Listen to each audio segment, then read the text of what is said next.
बस में सीट के मसले पर मामूली बहस और तकरार के बाद एक सब इंस्पेक्टर पुलिस ने मुस्लिम लड़की को बस रुकवा कर तमाचा रसीद कर दिया, जिसके बाद इस पुलिस ओहदेदार के खिलाफ कार्रवाई करने का मुतालबा करते हुए मुस्लिम नौजवानों ने बड़े पैमाने पर धरना दिया। तफसीलात के मुताबिक बिचंकी से ताल्लुक़ रखने वाली शेख फराह नामी लड़की अपनी मां के साथ आरटीसी बस में बिचंकी से जगतियाल आ रही थी कि करीम नगर बस स्टॉप पर एक खातून बस में सवार हुई, जिसने इन दोनों माँ और बेटी के साथ सीट के मसले पर झगड़ा किया। इस खातून ने फराह और उनकी मां के साथ बदकलामी की और मुखालिफ मुस्लिम रिमार्क्स भी किए। इसने अपने शौहर को फ़ोन करते हुए तलब कर लिया, जिसके बाद इसका शौहर रूरल सब इंस्पेक्टर जगतियाल वहां पहुंच गया। इसने बस को बस स्टैंड से पहले अपनी गाड़ी के जरिए रुकवाया और बस में चढ़कर फराह और उनकी मां से बहस व तकरार करने के बाद फराह को तमाचा रसीद कर दिया। इस वाक़े पर फराह और उनकी मां ने पुलिस स्टेशन पहुंचकर इस बात की शिकायत की। इस वाक़े पर बरहम मुस्लिम नौजवानों ने एसआई के खिलाफ कार्रवाई करने का मुतालबा करते हुए एहतजाज किया और नारेबाजी भी की।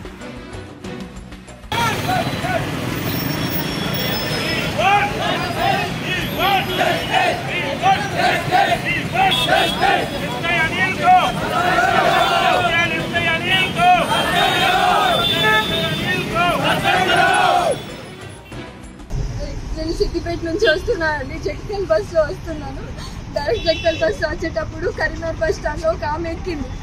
ఆమె 5 సార్లు ఎక్కింది, దిగింది. అన్ని సీట్లు ఖాళీ ఉండగా కూడా నా పక్కన వచ్చి కూర్చుంది. నేను మా అమ్మ కూర్చున్న తర్వాత అటు జరగండి అని చెప్పింది. పిండం మొత్తం వేడిగా ఉంది, చల్లారగా అటు జరుగుతా. అమ్మ ఇప్పటికైతే కూర్చో అంటే కూర్చునే ప్లేస్ ఉంది, ఆయన ఆమె పెట్టుకోవాలని పెట్టుకుంది.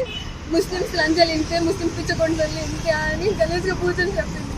నాకు అది తెలీదు, నేను ఏమనలేదు. మీరు ఎడ్యుకేటెడే కదా, మీరు ఎలా తిడతారు అలా అని చెప్పేస్తే వెనకకెళ్ళి కూర్చున్నాక తర్వాత అలా ఆయనకి ఎవరికి ఫోన్లు చేసి మమ్మల్ని తిట్టింది. ఎవరిని పట్టించుకోలేదు. బస్సు వాళ్ళందరూ ఆమెకే సపోర్ట్ చేస్తున్నారు. తిట్టకని ఏమేమో అంటున్నారు. మాకు అంత ఏం అర్థం అవ్వట్లేదు. మాది మేము ఉన్నాం. సడన్గా జగిత్యాల రీచ్ అవ్వగానే ఫోన్లు చేస్తుంది ఆమె. మేమంతా పట్టించుకోలేదు, ఎంత ఇష్టం అవ్వదు, ఎందుకంటే మేము ఏం అనలేదు కాబట్టి. జగిత్యాల బస్ డిపో దగ్గరికి అక్కడ స్టేజ్ లేదు, ఏం లేదు. అక్కడ ఎవరు దిగే వాళ్ళు కూడా లేదు. పోలీస్ కార్ అడ్డం పెట్టేసి 2 మగవాళ్ళు లోపలికి వచ్చారు. ఒక అతను సివిల్ డ్రెస్లో ఉన్నాడు, ఒక అతను పోలీస్ డ్రెస్లో యూనిఫామ్లో ఉన్నాడు. మేము యూనిఫామ్ని చూసి వాళ్ళే కావచ్చు అని ఏమో మా మమ్మీ సార్ అయినా మాట్లాడుతుంది. సార్ మీకు అంతా ఉంటే బస్ స్టాండ్లో దిగినాక పోలీస్ స్టేషన్ తీసుకెళ్ళి మా తప్పుంటే అరెస్ట్ చేయండి అని ఏమేమో మాట్లాడింది.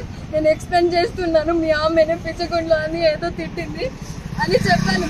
చెప్పాక ఏంటిది లంచ్ అని చెప్తే నువ్వు రికార్డ్ చేస్తున్నావా అని అన్నాను.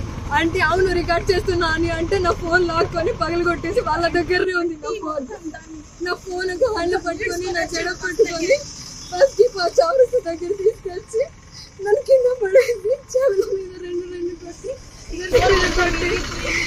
కడుపులో పోలీస్ షూ ఎలా ఉంటుందండి, ఆ షూతో 3 times నన్ను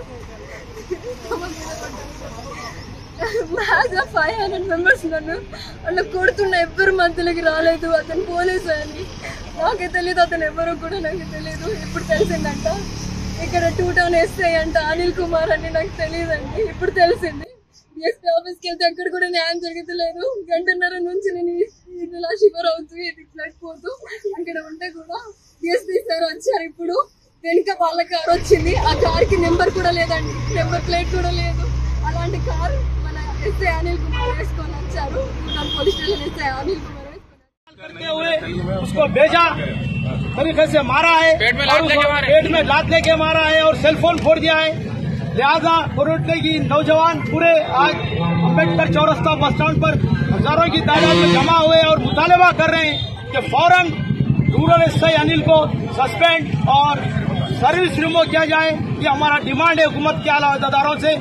ये जो हरकत है ये बिल्कुल गलत है, ये बहुत ही अफसोसनाक वाक़या हुआ है। सब मिलकर मजम्मत करते हैं। लिहाजा फ्रेंडली पुलिस का दावा करते हुए ऐसी हरकत करना पुलिस वालों के लिए नाज़ेबा है, हुकूमत से और पुलिस के लिए एक बहुत बड़ा खप्पा है।